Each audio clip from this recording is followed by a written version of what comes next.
अस्सलाम वालेकुम जी, आपका होस्ट सईद अमजद खिदमत हाजिर हमारा यूट्यूब और फेसबुक चैनल जो है पाकिस्तान देख रहे हैं लाखों करोड़ों दूर साम हज़रत मोहम्मद मुस्तफ़ा सल्लल्लाहु अलैहि वसल्लम और आले मोहम्मद पर आज सुप्रीम कोर्ट के अंदर जी बड़ी एक अहम समाअत थी जो सुबह 11:30 के करीब शुरू होती है, जिसके अंदर इलेक्शन कमीशन ने जो इंतखाबात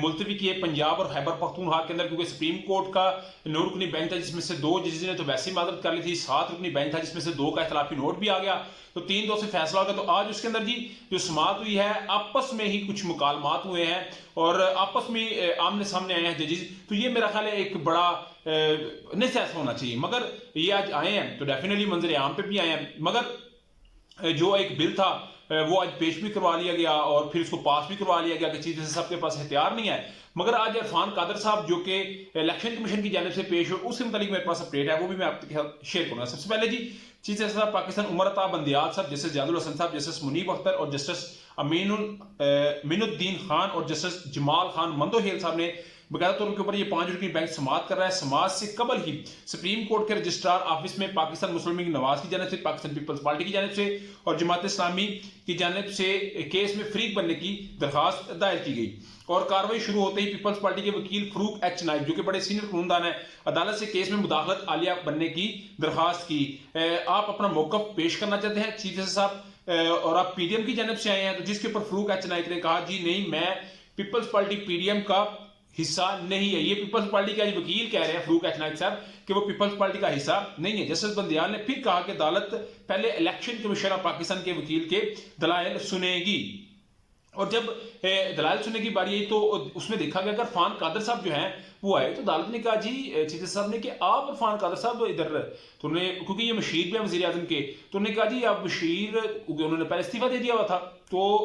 जो इरफान कादर साहब है ना ये माहौल के मुताबिक अदालत को एडजस्ट करता है, यानी कि ये बड़े तहल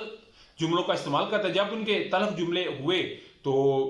उन्होंने कहा इरफान कादर साहब ने जी आप मुझे सुनना नहीं चाहते, अगर आप मुझे सुनना नहीं चाहते तो मैं चला जाता हूं। तो चीफ जस्टिस साहब ने कहा नहीं जनाब, जिन्होंने कल इलेक्शन कमीशन की नुमाइंदगी की ना स्वाति साहब, वो स्वाति साहब की तरह हमने उनके साथ बात करनी है, आप क्यों आ रहे हैं? तो उन्होंने कहा जी अगर आप मुझे नहीं सुनना चाहते तो फिर मैं चला जाता हूं। तो जिसके ऊपर इरफान कादर साहब को कहा जी आप जा सकते हैं। तो ये इरफान कादर साहब के लिए, क्योंकि बेसिकली वो एक नैरेटिव बिल्ड करके आए थे पाकिस्तान मुस्लिम लीग नवाज का, वो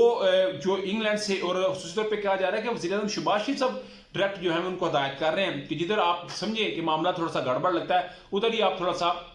उस टून में आ जाए कि जहां पे जज अंडर प्रेशर है। इसके बाद मजीद समाअत के दरमियान जस्टिस मंदोहेल ने कहा कि अज़हुद नोट केस में 4 जज का फैसला अदालत का हुक्म है। उन्होंने कहा कि चीफ जस्टिस ने आज तक अदालत का हुक्म जारी नहीं किया, अगर कोई हुक्मनामा जारी नहीं किया गया तो सदर इंतखाबात की तारीख कैसे दे सकते हैं, इलेक्शन कमीशन शेड्यूल कैसे जारी कर सकता है, उसने पूछा, जिस पर चीफ जस्टिस ने नोट किया कि जस्टिस मंदोहेल अपनी वजाहत दी थी और जब उन्होंने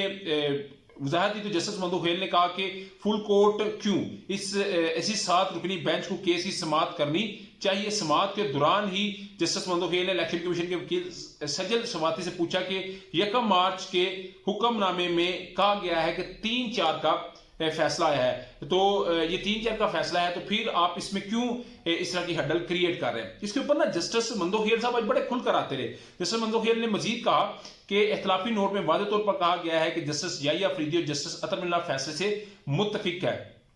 तो जो फैसला दिया गया है जस्टिस मंसूर अली और जस्टिस मंदोहेल साहब ने जो इख्तलाफी नोट दिया था कि हम इस फैसले को 4-3 से रिजेक्ट करते हैं, आप कैसे चीफ जस्टिस साहब को उनका कि आप 3-2 से 1 से एक्सेप्ट करें, यानी कि आज जस्टिस मंदोहेल और चीफ जस्टिस साहब की आमने सामने जो है वो क्रॉस टाक हुई, मगर जस्टिस मुनीब साहब इसमें बड़े किरदार अदा किया। अलावा जी इलेक्शन कमीशन के वकील ने सुप्रीम कोर्ट को बताया कि पंजाब के कच्चे में ऑपरेशन मुकम्मल होने में 6 माह लगेंगे। इस पर चीफ जस्टिस बंदियाल ने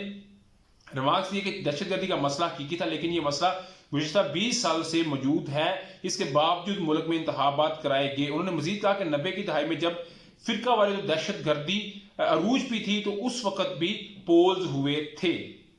और आप जानते हैं कि चीफ जस्टिस साहब ने पाकिस्तान मुस्लिम लीग नवाज और पीटीआई से बकायदा तौर के ऊपर ये